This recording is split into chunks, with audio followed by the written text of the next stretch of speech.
નમસ્કાર વિદ્યાર્થી મિત્રો, ધોરણ 10 મેથ્સના ગયા લેક્ચરમાં આપણે 15મું ચેપ્ટર સંભાવના પૂર્ણ કર્યું હતું. આજે આપણે 14મું ચેપ્ટર આંકડાશાસ્ત્ર આ ચેપ્ટરની શરૂઆત કરીએ. આંકડાશાસ્ત્ર જે પ્રકરણ છે એની અંદર આપણે શું ભણવાનું એ પહેલાં જોઈ લઈએ. આ ચેપ્ટરમાં શું કરવાનું છે તો માહિતી એકત્રિત કરવી, તેને વ્યવસ્થિત રીતે ગોઠવવી, તેનું વિશ્લેષણ કરવું અને અર્થપૂર્ણ તારણ મેળવવાની ગણિતની શાખાને આંકડાશાસ્ત્ર કહે છે. કે ચેપ્ટરનું નામ જે કીધું તમને આંકડાશાસ્ત્ર, એનો અર્થ શું થાય તો કોઈ પણ માહિતી તમારે એકત્રિત કરવાની, ભેગી કર્યા પછી આ માહિતીને તમારે વ્યવસ્થિત રીતે ગોઠવવાની છે. વ્યવસ્થિત રીતે ગોઠવ્યા પછી એનું વિશ્લેષણ કરવાનું, અર્થઘટન કરવાનું અને યોગ્ય તારણ મેળવવાની ગણિતની શાખાને આંકડાશાસ્ત્ર કહે છે. ખબર પડી મિત્રો કે કોઈ પણ માહિતી ભેગી કરવાની અને માહિતીને યોગ્ય રીતે ગોઠવવાની, માહિતીને યોગ્ય રીતે ગોઠવ્યા પછી તેનું વિશ્લેષણ, અર્થઘટન કરવાનું અને છેલ્લે માહિતી પરથી અર્થઘટન કર્યા પછી ચોક્કસ તારણ મેળવવાની ગણિતની શાખાને આંકડાશાસ્ત્ર કહે છે. આ ચેપ્ટરમાં આપણે શેનો અભ્યાસ કરીશું તો આ પ્રકરણમાં આપણે વર્ગીકૃત માહિતીના મધ્યક, મધ્યસ્થ અને બહુલકનો વિસ્તૃત અભ્યાસ કરીશું. બે પ્રકારની માહિતી હોય મિત્રો, તમે 9મા ધોરણમાં ભણી ગયા કે અવર્ગીકૃત માહિતી અને વર્ગીકૃત માહિતી. 9મા ધોરણમાં તમે એવા દાખલાઓનો અભ્યાસ કર્યો હતો કે અવર્ગીકૃત માહિતી હોય તો એને વર્ગીકૃત માહિતીમાં ફેરવવી. આપણે આ ચેપ્ટરમાં મોટા ભાગે વર્ગીકૃત માહિતીના મધ્યક, મધ્યસ્થ અને બહુલકનો અભ્યાસ કરવાનો છે. સૌથી પહેલા અવર્ગીકૃત માહિતીનો મધ્યક કેવી રીતે શોધાય એ જોઈએ. તો અવર્ગીકૃત માહિતી આપેલી હોય એના મધ્યક શોધવાનું સૂત્ર, તેનો મધ્યક બરાબર અવલોકનોનો સરવાળો છેદમાં અવલોકનોની કુલ સંખ્યા. કે જે પણ તમને અવલોકનો આપેલા હોય એ અવલોકનોનો સરવાળો કરવાનો અને છેદમાં અવલોકનોની કુલ સંખ્યા લખવાની. એનું સૂત્ર થાય x બાર બરાબર sigma xi upon n. મધ્યકને x બાર વડે દર્શાવાય છે, x બાર. પછી અવલોકનોનો સરવાળો એને સિગ્મા xi વડે દર્શાવ્યું છે. સરવાળાનો સંકેત સિગ્મા લીધો છે આપણે. કોઈ પણ સંખ્યાઓનો સરવાળો હોય તો એને સિગ્મા વડે દર્શાવાય. xi એટલે કે અવલોકનો, જે પણ અવલોકનો આપ્યા છે એને xi વડે દર્શાવ્યા અને એનો સરવાળો હતો એટલે સિગ્મા વડે દર્શાવ્યા. આ ચેપ્ટરમાં આપણે જ્યારે પણ સરવાળો દર્શાવવાનો હશે, બધી સંખ્યાઓનો સરવાળો, ત્યારે સિગ્મા સંકેતનો ઉપયોગ કરીશું. અને n એટલે અવલોકનોની કુલ સંખ્યા. કેટલા અવલોકનો આપેલા છે? 5, 10, 15, 20 એ. મિત્રો, અવર્ગીકૃત માહિતી માટે આપણે એક ઉદાહરણ જોઈએ એટલે તમને ખબર પડે કે અહીંયા કેટલાક અવલોકનો આપેલા છે 20, 17, 23, 15 અને 25. કે આ અવર્ગીકૃત માહિતીના અવલોકનો છે. આનો તમારે મધ્યક શોધવો છે. તો અવર્ગીકૃત માહિતી માટે તમને સૂત્ર કીધું કે મધ્યક બરાબર અવલોકનોનો સરવાળો છેદમાં અવલોકનોની સંખ્યા. x બાર બરાબર સિગ્મા xi અપોન n. તો આ બધા અવલોકનોનો તમે સરવાળો કરો. 20 પ્લસ 17 પ્લસ 23 પ્લસ 15 પ્લસ 25. તમે બધા અવલોકનોનો સરવાળો કરશો તો 100 મળશે. એટલે અવલોકનોનો સરવાળો કેટલો થાય છે? 100. અને અવલોકનોની સંખ્યા, તો કેટલા અવલોકનો આપેલા છે તમને? તો 1, 2, 3, 4 અને 5. કુલ અવલોકનોની સંખ્યા કેટલી છે મિત્રો? 5. તો 100 નો 5 થી તમે ભાગાકાર કરો તો જવાબ મળશે 20. તો આ માહિતી માટે મધ્યક x બાર બરાબર 20 થશે. હવે મિત્રો આપણે અવર્ગીકૃત માહિતી વિશે આગળ જોઈએ કે જો માહિતીના ચલની કિંમતો, એટલે તમને જે ચલ આપેલા હોય એને આપણે x1, x2, x3 up to xn વડે દર્શાવીએ. એની આવૃત્તિઓ અનુક્રમે f1, f2, f3 up to fn હોય. એટલે કે x1 ની આવૃત્તિ f1 હોય, x2 ની આવૃત્તિ f2 હોય, x3 ની આવૃત્તિ f3 હોય. એવી રીતે કોઈ પણ xn હોય તો એની આવૃત્તિ fn હોય. તો આવી માહિતીનો મધ્યક તમારે શોધવો છે. તો એના માટે મધ્યકનું સૂત્ર કે મધ્યક x બાર બરાબર f1 x1 plus f2 x2 plus up to fn xn છેદમાં f1 plus f2 plus up to fn એટલે કે x1 અને f1 નો ગુણાકાર કરવાનો, પછી પ્લસ x2 અને f2 નો ગુણાકાર, પ્લસ x3 અને f3 નો ગુણાકાર, એવી રીતે ગુણાકાર કરતા જવાના. છેદમાં જે પણ આવૃત્તિ આપેલી હોય એ બધી આવૃત્તિનો સરવાળો. આ સૂત્રોને મિત્રો આવી રીતે પણ લખી શકાય કે મધ્યક x બાર બરાબર અહીંયા f1 x1 plus f2 x2 હતા એને આપણે સરવાળા સ્વરૂપે દર્શાવીએ. કેમ કે મેં તમને કીધું કે સરવાળો આપેલો હોય તો એની જગ્યાએ આપણે સિગ્મા લખી શકીએ. તો અહીંયા આ બધાનો સરવાળો છે, તો સિગ્મા fi xi. fi એટલે કે કોઈ પણ i ની આવૃત્તિ અથવા તો કોઈ પણ xi એટલે કોઈ પણ અવલોકન, અને સિગ્મા fi એટલે જે આવૃત્તિ આપેલી હોય એનો સરવાળો બરાબર sigma fi xi upon n. આ જે સિગ્મા fi આપેલું છે આવૃત્તિઓનો સરવાળો, એને n વડે પણ દર્શાવાય છે. સિગ્મા fi ને શેના વડે દર્શાવાય મિત્રો? n વડે. મિત્રો આના માટે પણ આપણે એક ઉદાહરણ જોઈએ એટલે ખબર પડે કે એક શાળામાં ધોરણ 10ના 30 વિદ્યાર્થીઓએ ગણિતના 100 ગુણના પ્રશ્નપત્રમાં મેળવેલા ગુણ નીચેના કોષ્ટકમાં આપેલા છે. તો વિદ્યાર્થીઓએ મેળવેલા ગુણનો મધ્યક કેટલો થાય? તો ધોરણ 10ના 30 વિદ્યાર્થીઓએ ગણિતની પરીક્ષામાં જે 100 ગુણના પ્રશ્નપત્રમાં મેળવેલ ગુણ તમને નીચે પ્રમાણે આપેલા છે. કયા વિદ્યાર્થીએ કેટલા ગુણ મેળવ્યા? તો આના પરથી તમારે વિદ્યાર્થીઓએ મેળવેલા ગુણનો મધ્યક શોધવાનો છે. આવું ટેબલ તમને આ માહિતી આપેલી હશે એના પરથી આ રીતે ટેબલ બનાવવાનું. તો 10 ગુણ કેટલા વિદ્યાર્થીઓ મેળવેલા છે? 1. 20 ગુણ 1 વિદ્યાર્થી, 36 ગુણ 3 વિદ્યાર્થી, એવી રીતે. હવે શરૂઆત આપણે કરીએ કે સૌથી પહેલા તો આવી રીતે ટેબલ બનાવીએ. મેળવેલ ગુણ જેને xi વડે દર્શાવાય છે, અવલોકનો હતા એ. તો પેલા ખાનાની અંદર 10, 20, 36, 40 જે તમને પહેલી લાઈનમાં જે માહિતી આપી હતી આપણે અહીંયા પહેલા સ્તંભની અંદર લખીએ. એના પછી વિદ્યાર્થીઓની સંખ્યા એટલે કે આવૃત્તિ, તો બીજી લાઈનમાં જે માહિતી આપેલી હતી એ બીજા ખાનામાં લખીએ. એટલે અહીંયા 10ની સામે 1, 20ની સામે 1, 36ની સામે 3, એવી રીતે. હવે આગળ તમને એવું કીધું હતું આપણે fi xi એટલે કે બંનેનો ગુણાકાર કરવો પડે. આ fi અને xi બંનેનો ગુણાકાર. તો અહીંયા 1 છે, અહીંયા 10 છે, બંનેનો ગુણાકાર કરો એટલે 10 મળશે. અહીંયા 20 અને અહીંયા 1 બંનેનો ગુણાકાર કરો એટલે 20. અહીંયા 36, અહીંયા 3, તો 36 તરી 108. અહીંયા 40, અહીંયા 4, તો બંનેનો ગુણાકાર કરો 160. 50 અને 3, તો 50 તરી 150. આવી રીતે મિત્રો જે પણ fi અને xi છે એનો ગુણાકાર કરીને તમારે આ ખાનામાં લખવાના છે. હવે આ જે વિદ્યાર્થીઓની સંખ્યા છે એનો બધાનો સરવાળો કરો, અથવા તો તમને શરૂઆતમાં જે આપેલું હતું કે કુલ વિદ્યાર્થીઓની સંખ્યા કેટલી છે? 30. તો સિગ્મા fi અથવા તો n, આને n વડે પણ દર્શાવી શકાય કે n બરાબર કેટલા છે મિત્રો? 30. હવે આ બધાનો સરવાળો કરીએ આપણે. સિગ્મા fi xi, તો આ બધાનો સરવાળો કેટલો થશે? 1779. આ બધા જે સિગ્મા fi xi છે એના બરાબર 1779 થાય. હવે તમને મેં સૂત્ર કીધું કે x બાર બરાબર sigma fi xi upon n અથવા તો સિગ્મા fi.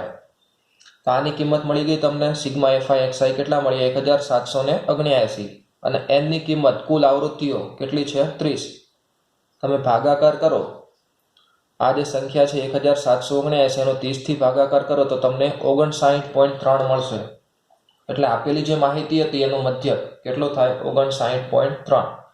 ખબર પડી મિત્રો કે તમને અવર્ગીકૃત માહિતી આપેલી હોય અને અવર્ગીકૃત માહિતીમાં અવલોકનોની સામે આવૃત્તિઓ પણ આપેલી હોય આવી રીતે, ત્યારે સૌથી પહેલા fi xi એટલે કે આવૃત્તિ અને અવલોકન fi અને xi નો તમારે ગુણાકાર કરવાનો ને fi xi ની કિંમત મેળવવાની. એના પછી સિગ્મા fi xi ની કિંમત મેળવી દો.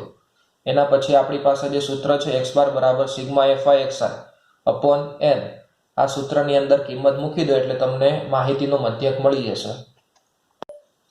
હવે મિત્રો વર્ગીકૃત માહિતીનો મધ્યક એના વિશે જોઈએ. તો વર્ગીકૃત માહિતીમાં માહિતીને વર્ગમાં વહેંચવામાં આવે છે. તમને ખબર છે કે અવર્ગીકૃત માહિતી હોય એમાંથી વર્ગીકૃત માહિતીમાં ફેરવવી હોય તો વર્ગીકૃત માહિતી એ ચોક્કસ વર્ગોની અંદર આપેલી હશે. વર્ગ એટલે કે 1 થી 10, 10 થી 20, 20 થી 30 એવી રીતે વર્ગોની અંદર તમને માહિતી આપેલી હોય અને તે દરેક વર્ગની અનુરૂપ આવૃત્તિ આપેલી હોય છે. જે પણ માહિતી આપેલી હોય એ માહિતી તમને વર્ગ સ્વરૂપે આપેલી હશે અને વર્ગની સામે તમને એ વર્ગની આવૃત્તિ પણ આપેલી હશે. વર્ગની અનુરૂપ આવૃત્તિઓ પણ તમને આપેલી હોય. વર્ગો બે પ્રકારના હોય છે મિત્રો, સતત વર્ગો અને અસતત વર્ગો. સતત વર્ગો કોને કહેવાય એના ઉદાહરણ જોઈએ તો અહીંયા 0 થી 10, 10 થી 20, 20 થી 30, 30 થી 40 આવા જે વર્ગો હોય એને સતત વર્ગો કહેવાય. સતત વર્ગો હોય તો એમાં આ જે વર્ગ લખ્યો છે 0 થી 10, તો એમાં કોઈ પણ વર્ગ હોય તો એમાં 10, 0 થી 10 છે તો અહીંયા આગળની જે કિંમત હોય એને અધઃ સીમા કહેવાય અને એના પછી જે કિંમત લખી હોય એને ઉધ્વ સીમા કહેવાય. તો 0 થી 10 છે એમાં 0 અધઃ સીમા થાય અને 10 ઉધ્વ સીમા થશે. એવી રીતે 10 થી 20 છે તો 10 અધઃ સીમા થાય અને 20 ઉધ્વ સીમા. 20 થી 30 છે તો 20 અધઃ સીમા થાય અને 30 ઉધ્વ સીમા થાય. મિત્રો આવી રીતે જે વર્ગો લખેલા છે સતત વર્ગો, તો એમાં આપણે માહિતી સ્વરૂપે દર્શાવીએ ત્યારે ઉધ્વ સીમાનો સમાવેશ થતો નથી. એટલે 0 થી 10માં 10નો સમાવેશ ના થાય. 10 થી 20 છે એમાં 20નો સમાવેશ નહીં થાય. 20 થી 30 છે તો એમાં 30નો સમાવેશ નહીં થાય. હવે અસતત વર્ગો, તો અસતત વર્ગોના ઉદાહરણ લખ્યા છે 1 થી 10, એના પછી 11 થી 20, એના પછી 21 થી 30. હવે અસતત વર્ગો હોય તો એમાં ઉધ્વ સીમાનો સમાવેશ અંદર થશે. 1 થી 10 છે તો આમાં બધી સંખ્યાઓનો સમાવેશ થાય. 11 થી 20 છે તો એમાં પણ બધા અવલોકનોનો સમાવેશ થશે. હવે મિત્રો આગળ વર્ગની મધ્ય કિંમત. મધ્ય કિંમત કોને કહેવાય તો આપેલ વર્ગની જે અધઃ સીમા અને ઉધ્વ સીમાની સરેરાશને. અધઃ સીમા અને ઉધ્વ સીમા તમને આપેલી હોય બંનેની સરેરાશ, એટલે કે બંનેનો સરવાળો કરવાનો અને છેદમાં 2 લખવાનો, એટલે તમને મધ્ય કિંમત મળી જશે. આપેલ વર્ગની અધઃ સીમા અને ઉધ્વ સીમાની સરેરાશને આપેલ વર્ગની મધ્ય કિંમત કહે છે. એટલે બંને જે વર્ગની અંદર જે કિંમતો આપેલી હોય એનો સરવાળો કરીને છેદમાં 2 લખો એટલે એમની સરેરાશ કાઢો એટલે તમને મધ્ય કિંમત મળી જશે. હવે મિત્રો મધ્યકના કેટલાક સૂત્રો જોઈએ. તો મધ્યક શોધવા માટેના મુખ્ય 3 સૂત્રો છે. સૌથી પહેલા તો સીધી રીત. સીધી રીતનું સૂત્ર તમને આગળ જે કીધું એ રીતે કે સિગ્મા fi/n અવર્ગીકૃત માહિતી માટે જે સૂત્ર હતું એવું સૂત્ર છે કે મધ્યક x બાર બરાબર સિગ્મા fi/n. સિગ્મા fi એટલે તમને કીધું હતું fi નો ગુણાકાર કર્યા પછી એ બધાનો સરવાળો કરવાનો. x બાર એટલે મધ્યક, કેમ કે મધ્યકને x બાર વડે દર્શાવાય છે. fi એટલે i માં વર્ગની આવૃત્તિ, એટલે કે કોઈ પણ વર્ગ. i એટલે કોઈ પણ વર્ગ, પહેલો વર્ગ હોય, બીજો વર્ગ હોય, ત્રીજો વર્ગ હોય, ચોથો વર્ગ હોય, કોઈ પણ વર્ગ એની આવૃત્તિ. xi એટલે i માં વર્ગની મધ્ય કિંમત, એટલે કે બીજો વર્ગ અથવા ત્રીજો વર્ગ અથવા તો ચોથો વર્ગ કોઈ પણ હોઈ શકે. i માં વર્ગની મધ્ય કિંમત. n એટલે કે કુલ આવૃત્તિ. આ પહેલું સૂત્ર હતું. બીજું સૂત્ર ધારેલ મધ્યકની રીત અથવા તો ધારી લીધેલ મધ્યકની રીત. તો એનું સૂત્ર છે x બાર બરાબર a પ્લસ સિગ્મા fi/n. હવે અહીંયા x બાર એટલે મધ્યક થાય a એટલે કે ધારેલ મધ્યક. તમને જે મધ્ય કિંમત મળે મધ્ય કિંમતમાંથી તમારે કોઈ એક મધ્યક ધારવાનો છે. આપણે દાખલામાં જોઈશું ત્યારે તમને વધારે ડિટેલમાં ખબર પડશે. di એટલે કે xi માઇનસ a, એટલે કે મધ્ય કિંમત જે આપણે ધારેલી છે એમાંથી ઉપર એની ઉપરની જે મધ્ય કિંમત હોય અથવા તો નીચેની મધ્ય કિંમત હોય એ તમારે માઇનસ કરવાની. કોઈ પણ વર્ગની મધ્ય કિંમત માઇનસ કરવાની છે. હવે fi એટલે કે i માં વર્ગની આવૃત્તિ અને n એટલે કે કુલ આવૃત્તિ. ત્રીજી રીત જોઈએ પદ વિચલનની રીત.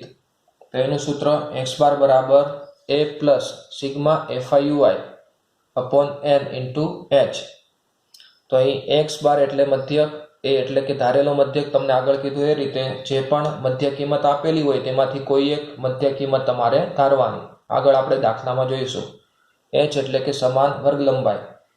વર્ગ લંબાઈ કોને કહેવાય મિત્રો કે કોઈ પણ વર્ગ આપેલો હોય એમાંથી ઉધ્વ સીમામાંથી અધઃ સીમા માઇનસ કરો એટલે તમને વર્ગ લંબાઈ મળી જશે. સતત વર્ગ હોય તો એમાં ઉધ્વ સીમામાંથી અધઃ સીમા માઇનસ કરી દો એટલે તમને વર્ગ લંબાઈ મળશે. તો 10માંથી 0 માઇનસ કરી દો એટલે 10, 20માંથી 10 માઇનસ કરી દો એટલે પણ 10, 30માંથી 20 માઇનસ કરી દો એટલે પણ 10. એટલે સતત વર્ગો હોય તો ઉધ્વ સીમામાંથી અધઃ સીમા માઇનસ કરી દો. અસતત વર્ગો હોય તો ઉધ્વ સીમામાંથી અધઃ સીમા માઇનસ કર્યા પછી જે જવાબ મળે એમાં તમારે 1 ઉમેરવાનો એટલે તમને એની વર્ગ લંબાઈ મળી જશે. અહીંયા 10 છે એમાંથી 1 માઇનસ કરો એટલે 9 મળે. જે જવાબ મળ્યો એમાં 1 ઉમેરો એટલે 10, તો આની વર્ગ લંબાઈ 10 થાય. એવી રીતે આમાં તો 20 માઇનસ 11 એટલે 9, એમાં 1 ઉમેરો એટલે 10. 30 માઇનસ 21 એટલે 9, એમાં 1 ઉમેરો એટલે 10. તો આ વર્ગો છે એની વર્ગ લંબાઈ કેટલી થાય? 10. એટલે આ h ની કિંમત એ સમાન વર્ગ લંબાઈ આપેલી છે. જે વર્ગો આપેલા હોય એની વર્ગ લંબાઈ. ui એટલે કે xi minus a upon h. આપણે દાખલામાં સૂત્રનો ઉપયોગ કરીશું. fi એટલે i માં વર્ગની આવૃત્તિ અને n એટલે કે કુલ આવૃત્તિ. હવે આપણે આગળ સ્વાધ્યાય 14.1 ના દાખલાઓની શરૂઆત કરીએ એટલે તમને વધારે ખબર પડશે. રકમ જોઈએ. શું કીધું છે પ્રશ્નમાં કે વિદ્યાર્થીઓના એક સમૂહ દ્વારા તેમના પર્યાવરણ જાગૃતિ કાર્યક્રમના ભાગરૂપે એક સર્વેક્ષણ હાથ ધરવામાં આવ્યું. તેમાં તેમણે વિસ્તારના 20 ઘરોમાં વનસ્પતિના છોડની સંખ્યા વિશે નીચેની માહિતી એકઠી કરી. ઘર દીઠ છોડની સંખ્યાઓનો મધ્યક શોધો.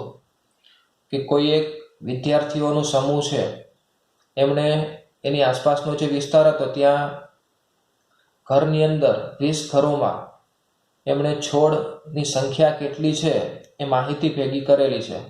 દરેક ઘરે ઘરે જઈને દરેક ઘરની અંદર કેટલા છોડ છે એની માહિતી એમણે એકઠી કરી. હવે આ માહિતી પરથી તમારે સંખ્યાઓનો મધ્યક શોધવાનો છે. આ રીતે માહિતી તમને આપેલી હશે કે છોડની સંખ્યા અને નીચે ઘરોની સંખ્યા. તો 0 થી 2 છોડ ધરાવતા ઘરોની સંખ્યા કેટલી છે? 1. પછી જે ઘરમાં 2 થી 4 છોડ હોય તેવા ઘરની સંખ્યા 2, 4 થી 6 છોડ હોય તેવા ઘરની સંખ્યા 1, 6 થી 8 છોડ હોય તેવા ઘરની સંખ્યા 5. એટલે મિત્રો આ બધી માહિતી તમને આપેલી છે. માહિતી પરથી સૌથી પહેલું સ્ટેપ તમારે આ રીતે કોષ્ટક બનાવવાનું. આ પ્રશ્નની અંદર, આ દાખલાની અંદર આપણે સૌથી પહેલી જે રીત હતી સીધી રીતનો આપણે ઉપયોગ કરીએ. તો કોષ્ટકની અંદર સૌથી પહેલું ખાનું આપણે છોડની સંખ્યા, જે વર્ગ આપેલા હતા વર્ગનું ખાનું આવે અને બીજું ખાનું એ આવૃત્તિનું ખાનું આવશે. 2 ખાના તો તમને માહિતીની અંદર આપેલા જ હશે. એટલે પહેલું ખાનું અહીંયા વર્ગ અને બીજું ખાનું આવૃત્તિ. તો અહીંયા વર્ગની અંદર છોડની સંખ્યા છે તો આપણે છોડની સંખ્યા 0 થી 2, 2 થી 4, 4 થી 6, 6 થી 8 એવી રીતે લખી નાખ્યું. બીજું ખાનું આવૃત્તિનું કીધું. આવૃત્તિની અંદર ઘરોની સંખ્યા છે. ઘરોની સંખ્યા એટલે 1, 2, 1, 5 એવી રીતે. 0 થી 2 માટે 1 હતા, 2 થી 4 માટે 2 હતા, 4 થી 6 માટે 1 હતા. તો વર્ગની સામે એની આવૃત્તિ લખી નાખી. આવૃત્તિને fi વડે દર્શાવાય છે મિત્રો.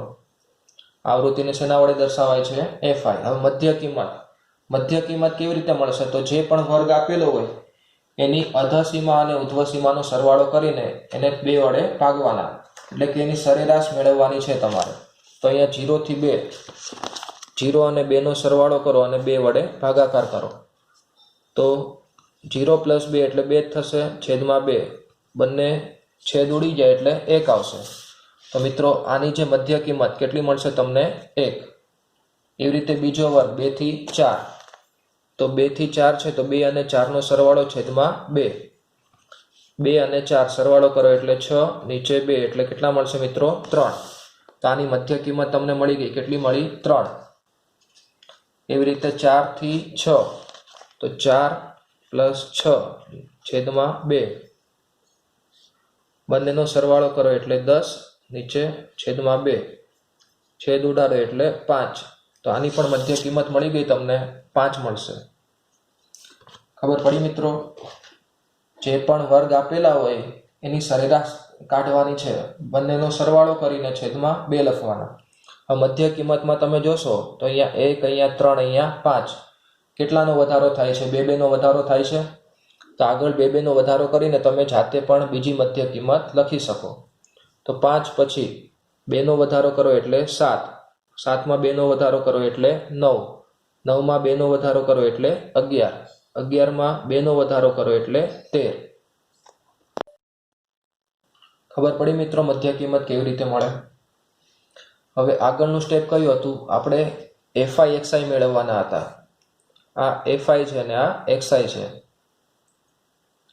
તો બંનેનો ગુણાકાર કરતા જઈએ. તો પહેલા ખાનામાં 1 અને 1 બંનેનો ગુણાકાર કરો એટલે 1 મળશે. 2 અને 3 2 તરી 6, 1 અને 5 ગુણાકાર કરો તો મિત્રો 5 મળશે. એવી રીતે 5 અને 7 તો 5 સીતા 35.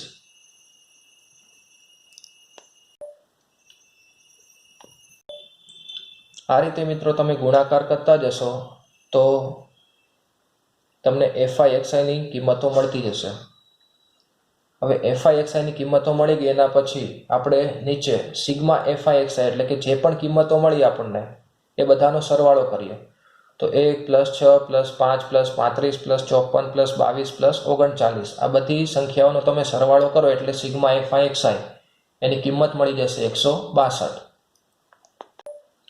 હવે મિત્રો સીધી રીત માટે મધ્યકનું સૂત્ર હતું કે મધ્યક x બાર બરાબર sigma FI XI upon n.